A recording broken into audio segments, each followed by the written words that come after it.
नमस्कार। आप सुन रहे हैं उपन्यास चंद्रकांता, अध्याय दूसरा, भाग चौथा। अब तक आपने जाना कि राजकुमारी और चपला दोनों शिवदत्त की कैद से भाग चुकी हैं। भागते भागते वह स्वयं एक घने जंगल में फंस चुकी हैं और चलते चलते उन्हें एक खंडहर सा घर दिखाई पड़ता है। तो वह ये निर्णय करती हैं कि जब तक उन्हें कोई राहगीर आकर विजयगढ़ का रास्ता नहीं बतलाता वह इसी खंडहर से मकान में रहेंगी। आइए जानते हैं कि क्या राजकुमारी चंद्रकांता और चपला विजयगढ़ तक पहुंच पाएंगी। अगर पहुंच पाएंगी तो कैसे, जानने के लिए सुने उपन्यास के इस भाग को मेरे साथ, यानी आपकी अपनी नीति के साथ। चपला खाने के लिए कुछ फल तोड़ने चली गई। इधर चंद्रकांता अकेली बैठी बैठी घबरा उठी। जी में सोचने लगी कि जब तक चपला फल तोड़ती है तब तक इस टूटे फूटे मकान की सैर करे, क्योंकि यह मकान चाहे टूट कर खंडहर हो रहा है मगर मालूम होता है कि किसी समय में अपना सानी न रखता होगा। कुमारी चंद्रकांता वहां से उठकर खंडहर के अंदर गई। फाटक इस टूटे फूटे मकान का दुरुस्त और मजबूत था, यद्यपि उसमें किवाड़ न लगे थे, मगर देखने वाला यही कहेगा कि पहले इसमें लकड़ी या लोहे का फाटक जरूर लगा रहा होगा। कुमारी ने अंदर जाकर देखा कि बड़ा भारी चौखुटा मकान है। बीच की इमारत तो टूटी फूटी है मगर हाथा चारों तरफ का दुरुस्त मालूम पड़ता है। और आगे बढ़ी, एक दालान में पहुंची जिसकी छत गिरी हुई थी पर खंबे खड़े थे। इधर उधर ईंट पत्थर के ढेर थे जिन पर धीरे धीरे पैर रखती और आगे बढ़ी। बीच में एक मैदान दिखाई पड़ा जिसको बड़े गौर से कुमारी देखने लगी। साफ मालूम होता था कि पहले ये बाग था, क्योंकि अभी तक संगमरमर की क्यारियां बनी हुई थी। छोटी छोटी नहरें जिनसे छिड़काव का काम निकलता होगा अभी तक तैयार थीं। बहुत से फव्वारे बेबरम्मत दिखाई पड़ते थे मगर उन सभी पर मिट्टी की चादर पड़ी हुई थी। बीचों बीच उस खंडहर के एक बड़ा भारी पत्थर का बगुला बना हुआ दिखाई दिया, जिसको अच्छी तरह से देखने के लिए राजकुमारी उसके पास गई और उसकी सफाई और कारीगरी को देख उसके बनाने वाले की तारीफ करने लगी। वह बगुला सफेद संगमरमर का बना हुआ था और काले पत्थर के कमर बराबर ऊंचे तथा मोटे खंबे पर बैठाया हुआ था। उसके पैर दिखाई नहीं दे रहे थे। यही मालूम होता था कि पेट सटाकर इस पत्थर पर बैठा है। कम से कम 15 हाथ के घेरे में उसका पेट होगा। लंबी चोंच, बाल और पर उसके ऐसे कारीगरी के साथ बनाए हुए थे कि बार बार उसके बनाने वाले कारीगर की तारीफ मुंह से निकलती थी। जी में आया कि और पास जाकर बगले को देखें। पास गई मगर वहां पहुंचते ही उसने मुंह खोल दिया। चंद्रकांता ये देखकर घबरा गई कि ये क्या मामला है। कुछ डर भी मालूम हुआ। सामना छोड़ बगल में हो गई। अब उस बगुले ने पर भी फैला दिए। कुमारी को चपला ने बहुत ढीठ कर दिया था। कभी कभी जब जिक्र आ जाता तो चपला यही कहते कि दुनिया में भूत प्रेत कोई चीज नहीं, जादू मंत्र सब खेल कहानी है। जो कुछ अय्यारी है, इस बात का कुमारी को भी पूरा यकीन हो चुका था। यही सबब था कि चंद्रकांता इस बगुले के मुंह खोलने और पर फैलाने से नहीं डरी। अगर किसी दूसरी ऐसी नाजुक औरत को कहीं ऐसा मौका पड़ता तो शायद उसकी जान निकल जाती।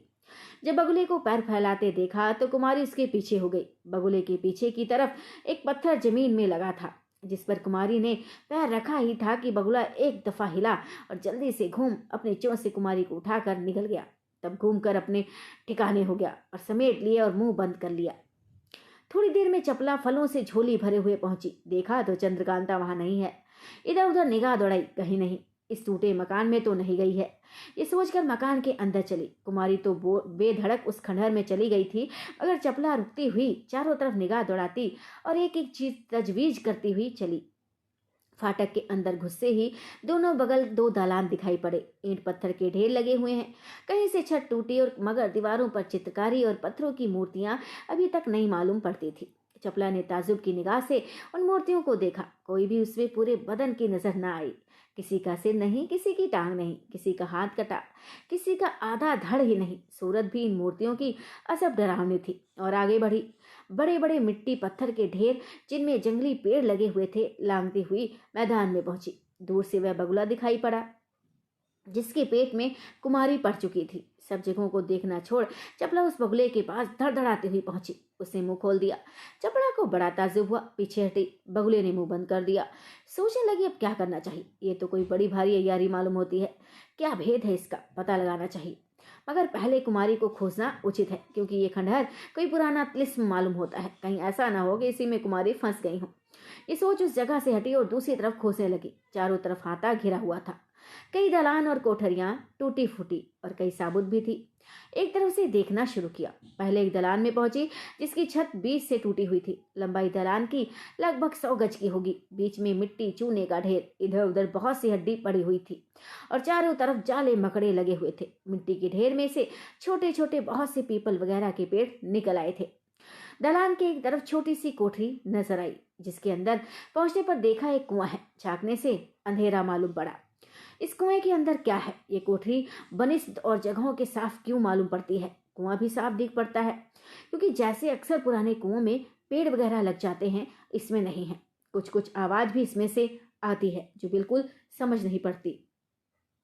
इसका पता लगाने के लिए चपला ने अपने अयारी के बटुए में से काफूर निकाला और उसके टुकड़े जलाकर कुएं में डाले। अंदर तक पहुंचकर उन जलते हुए काफूर के टुकड़ों ने खूब रोशनी की। साफ मालूम पड़ने लगा कि नीचे से कुआं बहुत चौड़ा और साफ है, मगर पानी नहीं है, बल्कि पानी की जगह एक साफ सफेद बिछावन मालूम पड़ता है, जिसके ऊपर एक बूढ़ा आदमी बैठा है। उसकी लंबी दाढ़ी लटकती हुई दिखाई पड़ती है, मगर गर्दन नीची होने के सबब चेहरा मालूम नहीं पड़ता। सामने एक चौकी रखी हुई है जिस पर रंग बिरंगे फूल पड़े हैं। चपला ये तमाशा देख डर गई। फिर जी को संभाला और कुएं पर बैठ गौर करने लगी, मगर कुछ अकल ने गवाही न दी। वह काफूर के टुकड़े भी बुझ गए जो कुएं के अंदर चल रहे थे, और फिर अंधेरा हो गया। उस कोठरी में से एक दूसरे दलान में जाने का रास्ता था। उस राह से चपला दूसरे दलान में पहुंची, जहां इससे भी ज्यादा जी दहलाने और डराने वाला तमाशा दिखा। कूड़ा करकट, हड्डी और गंदगी में यह दलान पहले दलान से कहीं बड़ा चढ़ा था, बल्कि एक साबुत पंजर हड्डी का भी पड़ा हुआ था, जो शायद गधे या टट्टू का हो।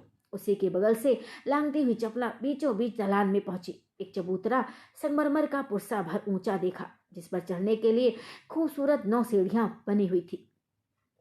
ऊपर उसके एक आदमी चौकी पर लेटा हुआ हाथ में किताब लिए कुछ पढ़ता हुआ मालूम पड़ा, मगर ऊंचा होने के सबब साफ दिखाई ना दिया।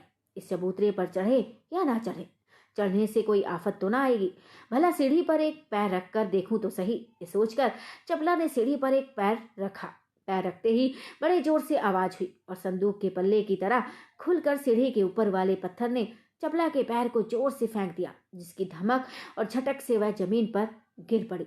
संभल कर खड़ी हुई, देखा तो वह सीढ़ी का पत्थर जो संदूक के पल्ले की तरह खुल गया था, ज्यों का त्यों बंद हो गया है। चपला अलग खड़ी होकर सोचने लगी कि यह टूटा फूटा मकान तो अजब तमाशे का है। जरूर ये किसी भारी अय्यार का बनाया हुआ होगा।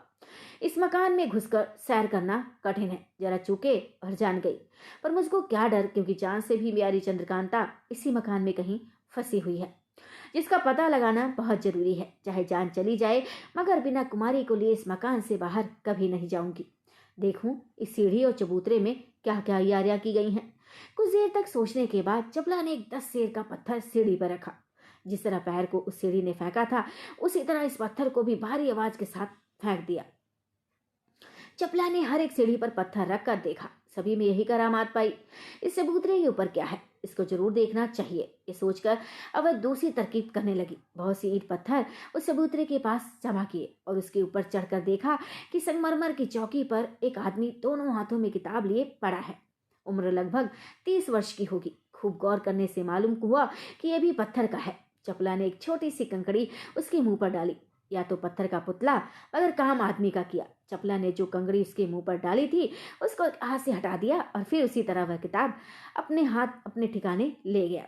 चपला ने तब एक कंकड़ उसके पैर पर रखा। उसने पैर हिलाकर कंकड़ गिरा दिया। चपला थी तो बड़ी चालाक और निडर, मगर इस पत्थर के आदमी का तमाशा देखकर बहुत डरी और जल्दी वहां से हट गई। अब दूसरी तरफ देखने लगी। बगल के एक और दलान में पहुंची। देखा कि बीचों बीच दलान के एक तहखाना मालूम पड़ता है। नीचे उतरने के लिए सीढ़ियां बनी हुई हैं और ऊपर की तरफ 2 पल्ले किवाड़ के हैं, जो इस समय खुले हैं। चपला खड़ी होकर सोचने लगी कि इसके अंदर जाना चाहिए या नहीं। कहीं ऐसा ना हो कि इसमें उतरने के बाद यह दरवाजा बंद हो जाए तो मैं इसी में रह जाऊं। इससे मुनासिब है कि इसको भी आजमा ही लूं। पहले एक ढोका इसके अंदर डालूं, लेकिन अगर आदमी के जाने से दरवाजा बंद हो सकता है तो जरूर ढोके के गिरते ही बंद हो जाएगा। तब इसके अंदर जाकर देखना मुश्किल होगा। अस्तु ऐसी कोई तरकीब की जाए जिससे उसके जाने से किवाड़ बंद न होना पाए, बल्कि हो सके तो पल्लों को तोड़ ही देना चाहिए। इन सब बातों को सोचकर चपला दरवाजे के पास गई। पहले उसके तोड़ने की फिक्र की, मगर ना हो सका, क्योंकि वे पल्ले लोहे के थे, कब्जा उनमें नहीं था। सिर्फ पल्ले के बीचों बीच में चूल बनी हुई थी, जो कि जमीन के अंदर घुसी हुई मालूम पड़ती थी। यह चूल जमीन के अंदर कहाँ जाकर अड़ी थी, इसका पता न लग सका। चपला ने अपने कमर से कमंद खोली और चौहरा करके एक सिरा उसका उस किवाड़ के पल्ले में खूब मजबूती के साथ बांधा। दूसरा सिरा उस कमंद का उसी दलान के एक खंभे में, जो किवाड़ के पास ही था, बांधा। इसके बाद एक ढोका पत्थर का दूर से उस तहखाने में डाला। पत्थर पड़ते ही इस तरह की आवाज आने लगी जैसे किसी हाथी में से जोर से हवा निकलने की आवाज आती है। साथ ही इसके जल्दी से एक पल्ला भी बंद हो गया। दूसरा पल्ला भी बंद होने के लिए खींचा, मगर वह कमन से कसा हुआ था, उसको तोड़ ना सका। खींचा का खींचा ही रह गया। चपला ने सोचा कोई हर्ष नहीं, मालूम हो गया कि ये कमन इस पल्ले को बंद ना होने देगी। अब बेखटके इसके अंदर उतरो, देखो तो क्या है। ये सोच चपला उस तहखाने में उतरी। चंपा बेफिक्र नहीं है, वह भी कुमारी की खोज में घर से निकली हुई है। जब बहुत दिन हो गए और राजकुमारी चंद्रकांता की कुछ खबर ना मिली तो महारानी से हुक्म लेकर चंपा घर से निकली। जंगल जंगल, पहाड़ पहाड़ मारी फिरी, मगर कहीं पता न लगा। कई दिन की थकी मांदी जंगल में एक पेड़ के नीचे बैठकर सोचने लगी कि अब कहाँ चलना चाहिए और किस जगह ढूंढना चाहिए, क्योंकि महारानी से मैं इतना वादा करके निकली हूँ कि कुंवर वीरेंद्र सिंह और तेज सिंह से बिना मिले और बिना उनसे कुछ खबर लिए कुमारी का पता लगाऊंगी, मगर अभी तक कोई उम्मीद पूरी ना हुई और बिना काम पूरा किए मैं विजयगढ़ भी नहीं जाऊंगी। चाहे जो हो, देखो कब तक पता नहीं लगता। जंगल में एक पेड़ के नीचे बैठी हुई चंपा इन सब बातों को सोच रही थी कि सामने से 4 आदमी सिपाहियाना पोशाक पहने, ढाल तलवार लगाए, एक एक तेगा हाथ में लिए आते दिखाई दिए। चंपा को देख उन लोगों ने आपस में कुछ बातें की, जिसे दूर होने के सबब चंपा बिल्कुल सुन ना सकी, मगर उन लोगों को चेहरे की तरफ गौर से देखने लगी। वे लोग कभी चंपा की तरफ देखते, कभी आपस में बातें करके हंसते, कभी ऊंचे हो होकर अपने पीछे की तरफ देखते, जिससे यह मालूम होता था कि लोग किसी की राह देख रहे हैं। थोड़ी देर बाद वे चारों चंपा के चारों तरफ हो गए और पेड़ों के नीचे छाया देखकर बैठ गए। चंपा का जी खटका और सोचने लगी कि ये लोग कौन हैं, चारों तरफ से मुझको घेर कर क्यों बैठ गए और इनका क्या इरादा है। अब यहाँ बैठना ना चाहिए, ये सोचकर उठ खड़ी हुई और एक तरफ का रास्ता लिया, मगर उन चारों ने ना जाने दिया। दौड़कर घेर लिया और कहा, तुम कहाँ जाती हो? ठहरो, हमारे मालिक दम भर में आ जाते हैं, उनके आने तक बैठो। वे आ लें तब हम लोग उनके सामने ले चल के सिफारिश करेंगे और नौकर रखा देंगे। खुशी से तुम रहा करोगी, इस तरह से कहाँ तक जंगल जंगल मारी फिरोगी। चंपा, मुझे नौकरी की जरूरत नहीं है जो मैं तुम्हारे मालिक के आने की राह देखूं, मैं नहीं ठहर सकती। एक सिपाही, नहीं नहीं, तुम जल्दी ना करो, ठहरो, हमारे मालिक को देखोगी तो खुश हो जाओगी। ऐसा खूबसूरत जवान तुमने कभी ना देखा होगा, बल्कि हम कोशिश करके तुम्हारी शादी उनसे करा देंगे। चंपा, होश में आकर बातें करो, नहीं तो दुरुस्त कर दूंगी। खाली औरत न समझना, तुम्हारे ऐसे 10 को मैं कुछ नहीं समझती। चंपा की ऐसी बातें सुनकर लोगों को बड़ा चंबा हुआ। एक का मुंह दूसरा देखने लगा। चंपा फिर आगे बढ़ी। एक ने हाथ पकड़ लिया, बस फिर क्या था। चंपा ने झट कमर से खंजर निकाल लिया और बड़ी फुर्ती के साथ 2 को जख्मी करके भागी। बाकी के 2 आदमियों ने उसका पीछा किया, मगर कब पा सकते थे। चंपा भागी तो मगर उसकी किस्मत ने भागने न दिया। एक पत्थर से ठोकर खा बड़े जोर से गिरी, चोट भी ऐसी लगी कि उठ न सकी। तब तक ये दोनों भी वहां पहुंच गए। अब इन लोगों ने कुछ कहा भी नहीं कि सामने से एक काफिला सौदागरों का पहुंचा, जिसमें लगभग 200 आदमियों के करीब होंगे। उनके आगे आगे एक बूढ़ा आदमी था, जिसकी लंबी सफेद दाढ़ी, काला रंग, भूरी आंखें, उम्र लगभग 80 वर्ष की होगी। उम्दे कपड़े पहने, ढाल तलवार लगाए, बर्छी हाथ में लिए, एक बेशकीमती मुश्की घोड़े पर सवार था। साथ में उसके एक लड़का, जिसकी उम्र 20 वर्ष से ज्यादा न होगी, रेख तक ना निकली थी, बड़े ठाठ के साथ एक नेपाली टांगन पर सवार था, जिसकी खूबसूरती और पोशाक देखने से मालूम होता था कि कोई राजकुमार है। पीछे पीछे उनके बहुत से आदमी घोड़े पर सवार और कुछ पैदल भी थे। सबसे पीछे कई ऊंटों पर असबाब और उनका डेरा लदा हुआ था। साथ में कई डोलियां थी, जिनके चारों तरफ बहुत से प्यादे तोड़ेदार बंदूकें लिए चले आते थे। दोनों आदमियों ने, जिन्होंने चंपा का पीछा किया था, पुकार कर कहा, इस औरत ने हमारे 2 आदमियों को जख्मी किया है। जब तक कुछ और कहे तब तक कई आदमियों ने चंपा को घेर लिया और खंजर छीन हथकड़ी बेड़ी डाल दी। उस बूढ़े सवार ने, जिसके बारे में कह सकते हैं कि शायद सभी का सरदार होगा, 2-1 आदमियों की तरफ देखकर कहा, हम लोगों का डेरा इसी जंगल में पड़े। यहाँ आदमियों की आम दरफ्त कम मालूम होती है क्योंकि कोई निशान पगडंडी का जमीन पर दिखाई नहीं देता। डेरा पड़ गया। एक बड़ी रावटी में कई औरतें कैद की गई जो डोलियों पर थी। चंपा बेचारी भी उन्हीं में रखी गई। सूरज अस्त हो गया। एक चिराग उस रावटी में जलाया गया जिसमें कई औरतों के साथ चंपा भी थी। 2 लौंडियां आई जिन्होंने औरतों से पूछा कि तुम लोग रसोई बनाओगी या बना बनाया खाओगी। सभी ने कहा हम बना बनाया खाएंगे, मगर 2 औरतों ने कहा हम कुछ ना खाएंगे, जिसके जवाब में वह दोनों लौंडियां यह कहकर चली गई कि देखें कब तक भूखी रहती हो। इन दोनों औरतों में से एक तो बेचारी आफत की मारी चंपा ही थी और दूसरी बहुत ही नाजुक और खूबसूरत औरत थी जिसकी आंखों से आंसू जारी थे और जो थोड़ी थोड़ी देर पर लंबी लंबी सांस ले रही थी। चंपा भी उसके पास बैठी हुई थी। पहर रात चली गई। सभी के वास्ते खाने को आया, मगर उन दोनों के वास्ते नहीं जिन्होंने पहले इनकार किया था। आधी रात बीतने पर सन्नाटा हुआ। पैरों की आवाज डेरे के चारों तरफ मालूम होने लगी, जिससे चंपा ने समझा कि इस डेरे के चारों तरफ पहरा घूम रहा है। धीरे धीरे चंपा ने अपने बगल वाली खूबसूरत नाजुक औरत से बातें करना शुरू किया। चंपा, आप कौन है और इन लोगों के हाथ क्यों और कैसे फंस गई? औरत, मेरा नाम कलावती है। मैं महाराज शिवदत्त की रानी हूँ। महाराज लड़ाई पर गए थे, उनके वियोग में जमीन पर सो रही थी। मुझको कुछ मालूम नहीं, जब आंख खुली अपने को इन लोगों के फंदे में पाया, बस और क्या कहूँ। तुम कौन हो? चंपा, आप चुनारगढ़ की महारानी हैं। हाँ, आपकी ये दशा, वाह विधाता, तू धन है। मैं क्या बताऊं, जब आप महाराज शिवदत्त की रानी हैं तो कुमारी चंद्रकांता को भी जरूर जानती होंगी। मैं उन्हीं की सखी हूँ। उन्हीं की खोज में मारी मारी फिरती थी कि इन लोगों ने पकड़ लिया। ये दोनों आपस में धीरे धीरे बातें कर रही थी कि बाहर से एक आवाज आई, कौन है? भागा भागा निकल गया। महारानी डरी, मगर चंपा को कुछ खौफ न मालूम हुआ। बाद ही बात में रात बीत गई। दोनों में से किसी को नींद न आई। कुछ कुछ दिन भी निकल आया। वही दोनों लौंडियां जो भोजन कराने आई थी इस समय फिर आई। तलवार दोनों के हाथ में थी। इन दोनों ने सभी से कहा, चलो पारी पारी से मैदान हो आओ। कुछ औरतें मैदान गई, मगर ये दोनों अर्थात महारानी और चपला उसी तरह बैठी रही। किसी ने जिद भी न की। पहर दिन चढ़ाया होगा कि इस काफले का बूढ़ा सरदार एक बूढ़ी औरत को लिए इस डेरे में आया जिसमें सब औरतें कैद थी। बुढ़िया, इतनी ही हैं और भी? सरदार, बस इस वक्त को तो इतनी ही हैं, अब तुम्हारी मेहरबानी होगी तो और हो जाएंगी। बुढ़िया, देखिए तो सही मैं कितनी औरतें फंसा लाती हूँ। हाँ, अब बताइए किस मेल की औरत लाने पर कितना इनाम मिलेगा? सरदार, देखो ये सब एक मेल में है। इस किस्म की अगर लाओगी तो 10 रुपये मिलेगी। अगर इस मेल की लाओगे तो पूरे 50 रुपये मिलेंगे। चंपा की तरफ इशारा करके महारानी की तरफ बताकर कहा, अगर ऐसी खूबसूरत हो तो पूरे 100 रुपये मिलेंगे। समझ गई? बुढ़िया, हाँ, अब मैं बिल्कुल समझ गई। इन सभी को आपने कैसे पाया? सरदार, ये जो आप सबसे खूबसूरत है इसको तो एक खो में पाया था। बेहोश पड़ी थी और ये कल इसी जगह पकड़ी गई। इससे 2 आदमी मेरे मार डाले हैं। बड़ी बदमाश है। बुढ़िया, इसकी चितवन ही से बदमाशी झलकती है। ऐसी ऐसी अगर 3-4 आ जाएं तो आपका काफिला ही बैकुंठ चला जाए। सरदार, इसमें क्या शक है। और वे सब जो हैं कई तरह से पकड़ी गई हैं। एक तो वह बंगाल की रहने वाली है। इसके पड़ोसी में मेरे लड़के ने डेरा डाला था, अपने पर आशिक करके निकाल लाया। ये 4 रुपए की लालच में फंसी हैं और बाकी सभी को मैंने उनकी माँ, नानी या वारिसों से खरीद लिया है। बस चलो अब अपने डेरे में बातचीत करेंगे। मैं बूढ़ा आदमी बहुत देर तक खड़ा नहीं रह सकता। बुढ़िया, चलिए। दोनों उस डेरे से रवाना हुए। इन दोनों के जाने के बाद सब औरतों ने खूब गालियां दी। मुए को देखो, अभी और औरतों को फंसाने की जिक्र में लगा है। ना मालूम ये बुढ़िया इसको कहाँ से मिल गई। बड़ी शैतान मालूम पड़ती है। कहती है, देखो मैं कितनी औरतें फंसा लाती हूँ। हे परमेश्वर, इन लोगों पर तेरी भी कृपा बनी रहती है। ना मालूम ये डायन कितने घर से चौपट करेगी।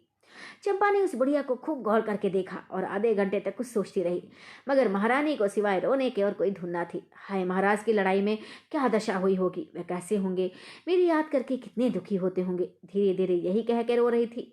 चंपा उनको समझाने लगी, महारानी सब्र करो, घबराओ मत, मुझे पूरी उम्मीद हो गई है। ईश्वर चाहेंगे तो अब हम लोग बहुत जल्दी छूट जाएंगे। क्या करूं, मैं हथकड़ी बेड़ी में पड़ी हूँ। किसी तरह यह खुल जाती तो लोगों को मजा जगाती। लाचार हूं कि यह मजबूत बेड़ी सिवाय कटने के दूसरी तरह खुल नहीं सकती और इसका कटना यहाँ मुश्किल है।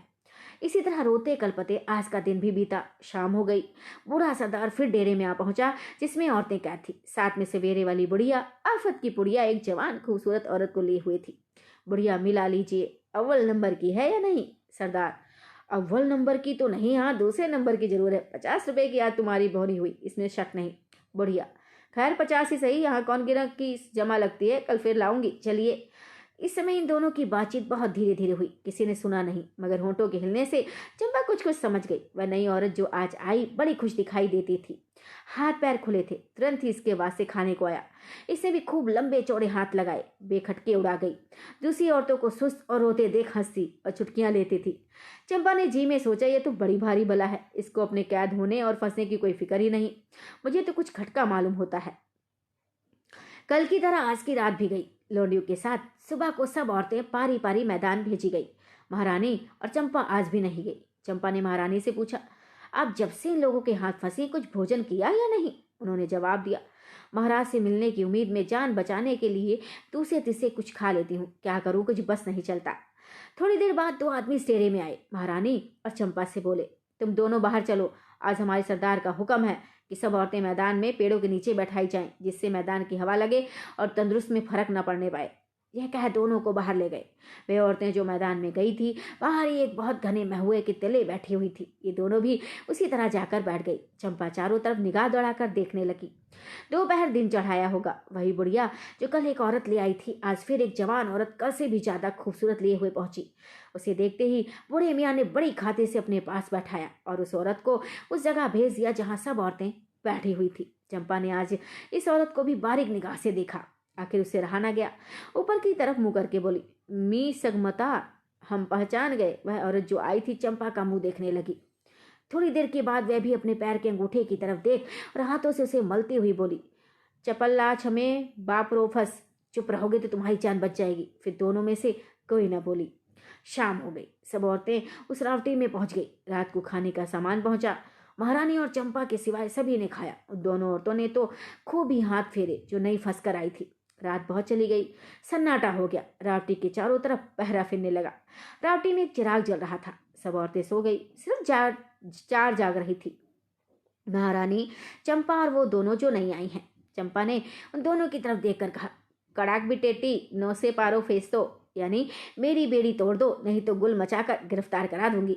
एक ने जवाब दिया, तीमसे को तुम्हारी क्या दशा होगी? फिर चंपा ने कहा, रानी की सेगी, रानी का साथ दूंगी। उन दोनों औरतों ने अपनी कमर से कोई तेज औजार निकाला और धीरे से चंपा की हथकड़ी और बेड़ी गाड़ दी। अब चंपा लापरवाह हो गई। उसके होठों पर मुस्कुराहट मालूम होने लगी। दोपहर रात बीत गई। एकाएक उस रावटी को चारों तरफ से बहुत से आदमियों ने घेर लिया। शोरगुल की आवाज आने लगी। मारो पकड़ो की आवाज सुनाई देने लगी। बंदूक की आवाज कान में पड़ी। अब सब औरतों को यकीन हो गया कि डाका पड़ा और लड़ाई हो रही है। खलबली मच गई। रावटी में जितनी औरतें थी इधर उधर दौड़ने लगी। महारानी घबराकर चंपा चंपा पुकारने लगी, मगर कहीं पता नहीं, चंपा दिखाई न पड़ी। वे दोनों औरतें जो नहीं आई थी आकर कहने लगी, मालूम होता है चंपा निकल गई, मगर आप मत घबराइए, ये सब आप ही के नौकर हैं जिन्होंने डाका मारा है। मैं भी आप ही की ताबोदार हूँ। औरत न समझी, मैं जाती हूँ, आपके वास्ते कहीं डोली तैयार होगी, लेकर आता हूँ। ये कह दोनों ने रास्ता लिया। जिस रावटी में औरतें थी उसके 3 तरफ आदमियों की आवाज कम हो गई। सिर्फ चौथी तरफ, जिधर और बहुत से डेरे थे, लड़ाई की आहट मालूम हो रही थी। 2 आदमी जिनका मुंह कपड़े या नकाब से ढका हुआ था, डोली लिए हुए पहुंचे और महारानी को उस पर बैठाकर बाहर निकल गए। रात बीत गई। आसमान पर सफेदी दिखाई देने लगी। चंपा और महारानी तो चली गई थी, मगर और सब औरतें उसी रावटी में बैठी हुई थी। डर के मारे चेहरा जर्द हो रहा था। एक का मुंह एक देख रही थी। इतने में पन्ना लाल, राम नारायण और चुन्नी लाल एक डोली जिस पर किम ख्वाब का पर्दा चढ़ा हुआ था लिए हुए उस रावटी के दरवाजे पर पहुंचे। डोली बाहर रख दी। आप अंदर गए और सब औरतों को अच्छी तरह देखने लगे। फिर पूछा, तुम लोगों में से 2 औरतें दिखाई नहीं देती, वे कहाँ गई? सब औरतें डरी हुई थी। किसी के मुंह से आवाज न निकली। पन्ना लाल ने फिर कहा, तुम लोग डरो मत, हम लोग डाकू नहीं है। तुम्ही लोगों को छुड़ाने के लिए इतनी धूमधाम हुई है। बताओ वे दोनों औरतें कहाँ हैं? अब उन औरतों का जी कुछ ठिकाने हुआ। एक ने कहा, 2 नहीं बल्कि 4 औरतें गायब हैं, जिनमें 2 औरतें तो वह हैं जो कल और परसों फंस के आई थी। वे दोनों तो एक औरत को ये कह के चली गई कि आप डरिए मत, हम लोग आपके ताबेदार हैं, डोली लेकर आते हैं तो आपको ले चलते हैं। इसके बाद डोली आई, जिस पर चढ़ के वह चली गई और चौथी तो सबके पहले ही निकल गई थी। पन्ना लाल के तो होश उड़ गए। राम नारायण और चुन्नी लाल के मुंह की तरफ देखने लगे। रामनारायण ने कहा, ठीक है, हम दोनों महारानी को ढांढस देकर तुम्हारी खोज में डोली लेने चले गए, जफील बजाकर तुमसे मुलाकात की और डोली लेकर चले आ रहे हैं, मगर दूसरा कौन डोली लेकर आया जो महारानी को लेकर चला गया?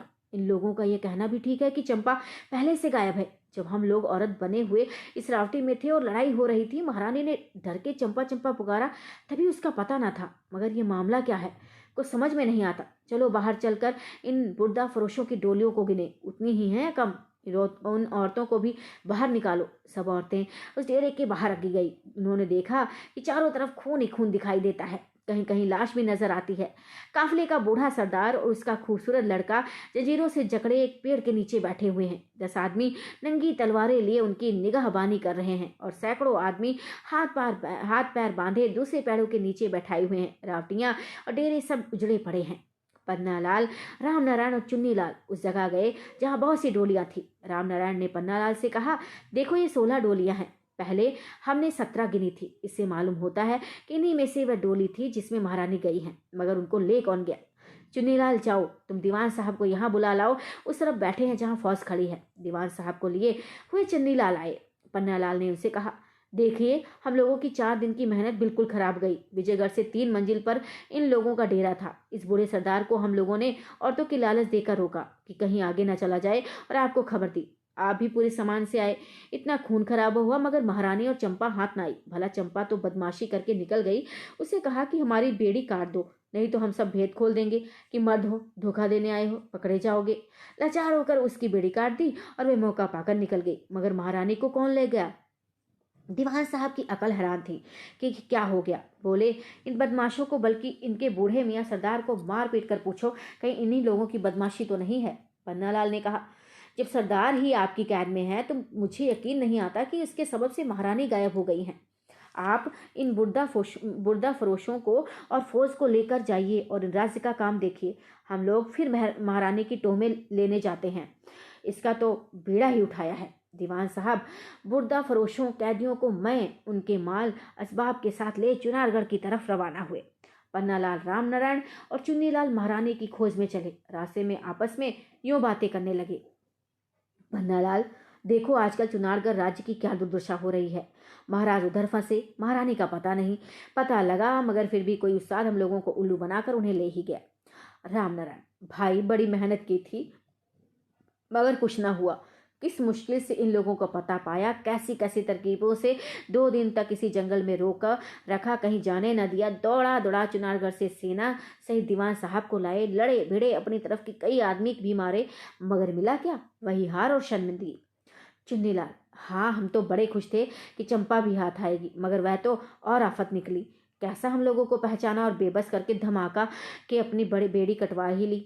बड़ी चालाक है, कहीं उसी का तो ये फसाद नहीं है। पन्नालाल, नहीं जी, अकेली चंपा डोली में बैठा के महारानी को नहीं ले जा सकती। रामनारायण, हम तीनों को महारानी की खोज में भेजने के बाद अहमद और नाजिम को साथ लेकर पंडित बद्रीनाथ महाराज को कैसे छुड़ाने गए हैं। देखें वह क्या जिस लगाकर आते हैं। पन्नालाल, भला हम लोगों का मुंह भी तो हो कि चुनारगढ़ जाकर उनका हाल सुने, और क्या जस लगा कर आते हैं, इसको देखें। अगर महारानी ना मिली तो कौन मुंह लेकर चुनारगढ़ जाएंगे। रामनारायण, बस मालूम हो गया कि आज जो शख्स महारानी को इस फुर्ती से चुरा ले गया वह हम लोगों का ठीक उस्ताद है। अब तो इसी जंगल में खेती करो, लड़के बाले लेकर आ बसो, महारानी का मिलना मुश्किल है। पन्नालाल, वाह रे तेरा हौसला, क्या पिनिक के अवतार हुए हो। थोड़ी दूर जाकर ये लोग आपस में कुछ बातें कर मिलने का ठिकाना ठहरा अलग हो गए। उपन्यास के अगले भाग को सुनने के लिए मेरे पेज को फॉलो करें, लाइक करें, सब्सक्राइब करें। तब तक के लिए सबको नमस्ते, सबको प्रणाम।